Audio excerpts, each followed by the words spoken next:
Hello fish lovers, welcome back. Today we are filleting some monkfish, so I thought I'd grab a couple of steaks and show you some quick and easy ways to cook them at home. Before we jump into the cooking, just tell you a few things about the monkfish that we use. We buy it from a supplier in Scotland, in the Shetlands. We tend to get tails as they're filleted on the boat before they come to us. We like to use tails that are about 3 or 4 kilos in size. Back in the day, people used to call monkfish poor man's scampi. So it was cheaper to cut chunks of monkfish and bread them and pretend it was scampi. It's got a very similar taste and texture. Nowadays, monkfish is a really prime fish on the British menu. It's got a firm white flesh and it's quite a robust fish to cook, in fact. It doesn't flake like cod.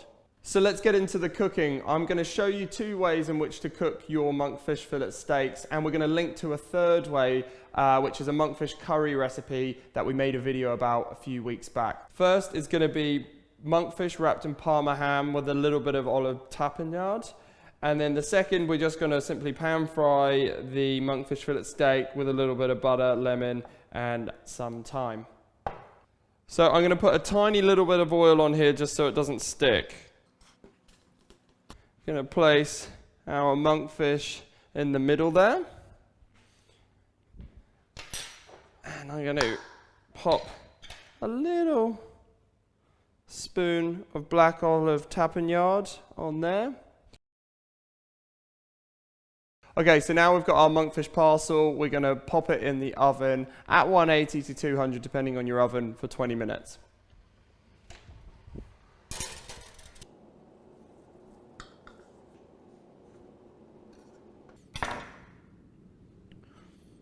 So the monkfish, Parma ham, olive tapenade.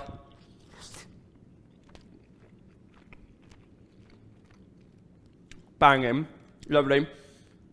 Extra Parma ham was a dream. Texture's really good, loads of moisture still in there. Yeah, really easy, really nice. So for the second way of cooking our monkfish fillet steaks, we are just simply going to pan fry it with some oil, butter, thyme, and a squeeze of lemon. So to start, we're going to put a nice bit of oil in the pan. So next we want to add sea salt to the fish, and then we are going to put that in skin side down. You don't want to keep flipping it from side to side to finish it off. We want to cook it for about 2/3 of the time on the original side, which will give it a nice crisp through, and then we're going to flip it for the final third just to finish it off on the other side.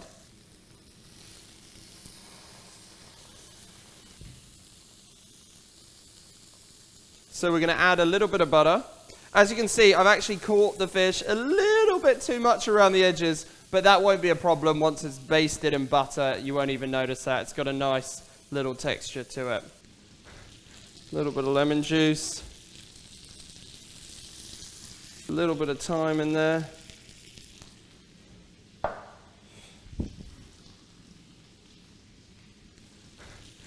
And now we're going to slice the pan-fried monkfish.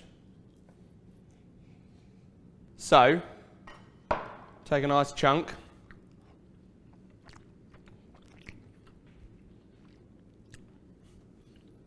Love it. Yeah, really nice. So both of these recipes, incredibly simple. Pan fry, Parma ham. Check out the third recipe, that'll come up in a minute, which is how to make curried monkfish.